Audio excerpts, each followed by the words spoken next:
শিক্ষার্থীরা, গণিত অনলাইন ক্লাসে সবাইকে স্বাগত জানাচ্ছি। আশা করছি তোমরা সবাই ভালো আছো, সুস্থ আছো। তোমরা নিরাপদে বাসায় আছো, বাসায় থাকবে এবং প্রতিদিন আমাদের যে ক্লাসগুলো যায় সেগুলো পুরোপুরি দেখবে, ক্লাসগুলো পুরোপুরি দেখবে এবং সেই ক্লাসগুলো নোট আকারে করে ফেলবে। শুধু যে ক্লাসে প্রেজেন্টে বের হয়ে গেছে আমরা সেটা না, আমরা পুরো ক্লাসটা প্রথম থেকে শেষ পর্যন্ত আমরা দেখব। তো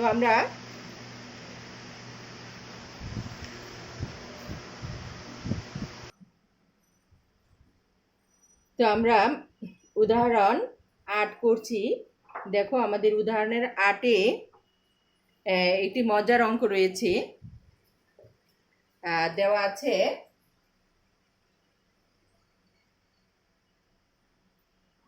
উদাহরণ 8 অনুশীলনী হলো 11.1। তাহলে আমরা কি লিখবো? দেওয়া আছে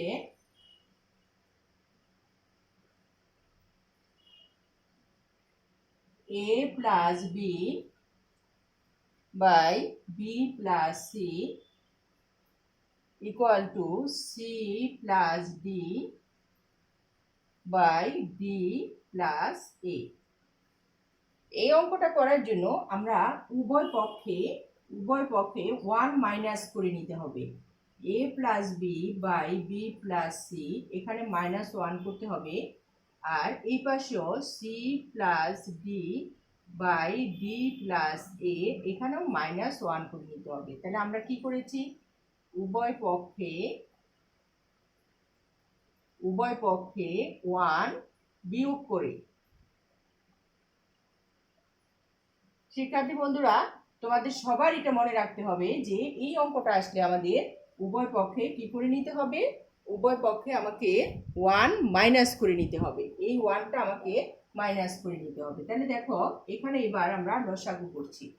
লসাগু করলে লসাগু হবে বি প্লাস সি। তাহলে A plus B minus B minus C. আর এখানে দেখো ডি প্লাস এ, তাহলে C plus D minus D minus এ।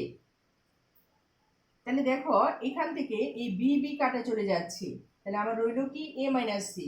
আর এখান থেকে দেখো ডি ডি কাটা চলে যাচ্ছে, তাহলে এখানে রইল, এখানে আছে A minus C by B plus C.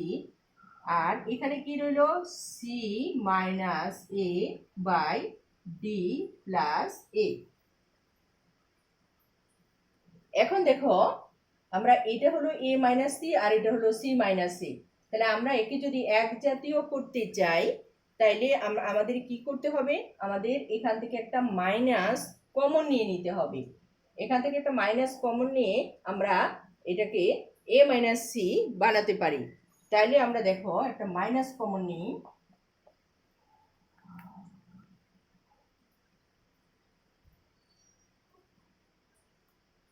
আমরা এখান থেকে মাইনাস কমন নিচ্ছি, এই জায়গা থেকে আমরা মাইনাস কমন নিচ্ছি। কমন নিলে আমাদের কি থাকতেছে? এ মাইনাস সি বাই হলো B plus C, B plus C. আর এখান থেকে যদি মাইনাস কমন নিই তাহলে এটা হবে এ মাইনাস সি বাই হলো ডি প্লাস এ। এবার আমরা এটাকে মাইনাস করে এই পাশে প্লাস বানাই, A minus C by B plus C plus হলো a minus c by d plus a equal 0। এখন আমাদের a minus c হলো কমন চলে যায়, কমন গেলে এখানে থাকে 1 by b plus c plus এখানে থাকছে 1 by d plus a equal 0। এখন দুইটা রাশির গুণফল যদি শূন্য হয় তাহলে তারা আলাদা আলাদা ভাবে শূন্য। অতএব আমরা কি লিখতে পারি? সুতরাং আমরা লিখতে পারি a minus C equal to 0। তাহলে a ইকুয়াল টু কি? a ইকুয়াল টু আমরা পেয়েছি c, অথবা আমরা পাবো কি? 1 by B plus C plus 1 by D plus A equal to 0। এখন এখানে এটা লসাগু করে দেই। লসাগু করলে দেখো কি হয়? বি প্লাস সি ইন্টু হলো ডি প্লাস এ।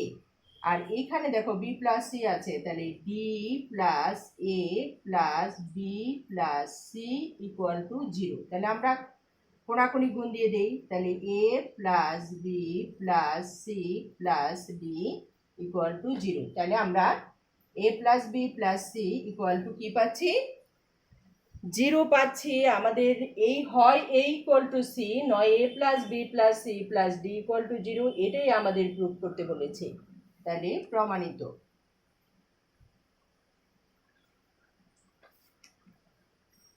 তো শিক্ষার্থী বন্ধুরা, আমরা উদাহরণ 8 শেষ করলাম। এখন আমরা করব হলো উদাহরণ 9। উদাহরণ 9টা হলো খুবই ইম্পর্টেন্ট একটা অঙ্ক, যেটা সৃজনশীলের প্রায় সময়ই এই চ্যাপ্টারের যে গুরুত্বপূর্ণ অঙ্কগুলো রয়েছে সেই গুরুত্বপূর্ণ অঙ্কের মধ্যে এটাও একটি। তো আমরা করছি হলো উদাহরণ 9। দেখো উদাহরণ 9-এ আমরা শুরুতেই ধরে নিব, ধরি x by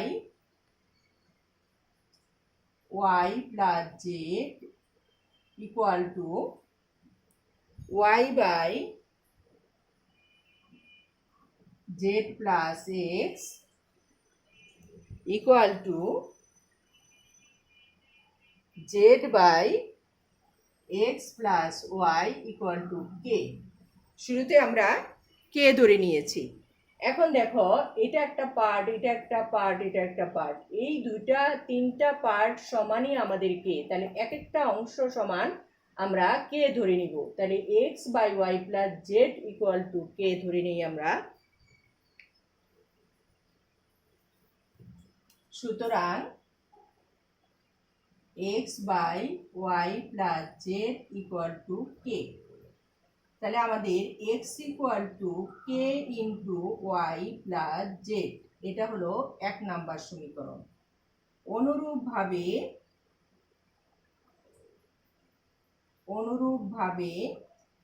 Y equal to K into Z plus X 2 number সমীকরণ। Z equal to K into X plus Y 3 number সমীকরণ। এই যে আমরা 1, 2 এবং 3 নাম্বার সমীকরণ পেলাম, এখান থেকে দেখো 1 নাম্বার সমীকরণ থেকে আমরা 2 নাম্বার সমীকরণ বিয়োগ করলে আমাদের একটা প্রমাণ বের হয়ে যাবে, একটা অনুপাতের মান আমরা পেয়ে যাব কে এর মান। আবার আমরা 1, 2, 3 তিনটা সমীকরণ যোগ করলেও আমরা একটা মান পাবো। তো আমরা শিক্ষার্থীরা দেখো, আমরা শুরুতে 1 থেকে 2 বিয়োগ করি। 1 নং হতে 2 নং বিয়োগ করি। তাহলে 1 নং হতে যদি আমরা 2 নং বিয়োগ করি, তাহলে X minus Y equal to এই কে এর সাথে আমাদের কে তো গুণ আছে, Y plus Z minus Z minus X. তাহলে আমাদের কি থাকছে, X minus Y equal to K into এই জেড কাটা যাচ্ছে ওয়াই মাইনাস জেড। তাহলে এক্স মাইনাস ওয়াই কে, এখানে যেহেতু ওয়াই মাইনাস জেড আছে, তাহলে আমরা এটাকে ওয়াই মাইনাস জেড বানাতে পারি অথবা এটাকেও করতে পারি। কিন্তু তাহলে দেখো আমরা এইটাকে যদি মাইনাস কমন নেই এখানে, তাহলে এটা হলো ওয়াই মাইনাস এক্স, এখানেও আমার কে ইন্টু ওয়াই মাইনাস এক্স কাটা চলে যাচ্ছে। তাহলে আমাদের থাকছে কে ইকুয়াল টু -1। এবার আমরা 1, 2, 3 যোগ করে দিব। যোগ করে দিলে আমরা কি পাচ্ছি দেখো,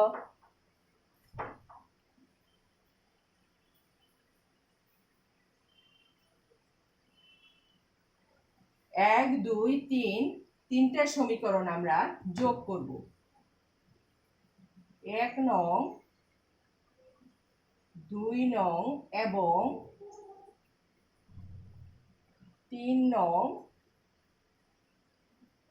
যোগ করে পাই আমরা এই 3 নং যোগ করব। তো যোগ করলে দেখো আমরা কি পাচ্ছি, x plus Y plus Z equal to K into, এখানে দেখো Y plus Z, Y plus Z plus, এখানে আসছে Z plus X, Z plus X, এটার মধ্যে আছে X plus Y, X plus Y. তো আমাদের এই পাশে কি রইলো, X plus Y plus Z K into 2x plus 2y plus 2z। এখন আমরা এখান থেকে x plus Y plus Z, এখান থেকে আমরা 2 কমন নেই, তাহলে 2k into X plus Y plus Z, X plus Y plus Z, X plus Y plus Z আমাদের কেটে চলে গেল। তাহলে আমাদের কি থাকলো, আমাদের থাকলো 2k ইকুয়াল টু 1। তাহলে k ইকুয়াল টু কত, k ইকুয়াল টু হাফ। সুতরাং k এর মান, k প্রতিটি অনুপাতের মান, k এর মান -1 অথবা হাফ। কে এর মান আমরা কি প্রমাণ করলাম, কি বের করলাম, কে এর মান হলো -1 অথবা হাফের সমান, প্রমাণিত। ওকে শিক্ষার্থীরা, তাহলে আমরা এটা ভেরি ভেরি মোস্ট ইম্পর্টেন্ট অঙ্ক আমাদের, এটার জন্য ভেরি ভেরি মোস্ট ইম্পর্টেন্ট অঙ্ক আমাদের এই চ্যাপ্টারের। শিক্ষার্থীরা আশা করছি সবাই সুন্দর করে অঙ্কটা বুঝতে পেরেছ, এবং কোথাও যদি কোনো সমস্যা হয় অবশ্যই জানাবে আমাদের। দেখো এটা কিন্তু আমাদের 2 আর জেডের মধ্যে প্যাচ লাগিয়ে দিবে না, 2x, এটা কিন্তু 2।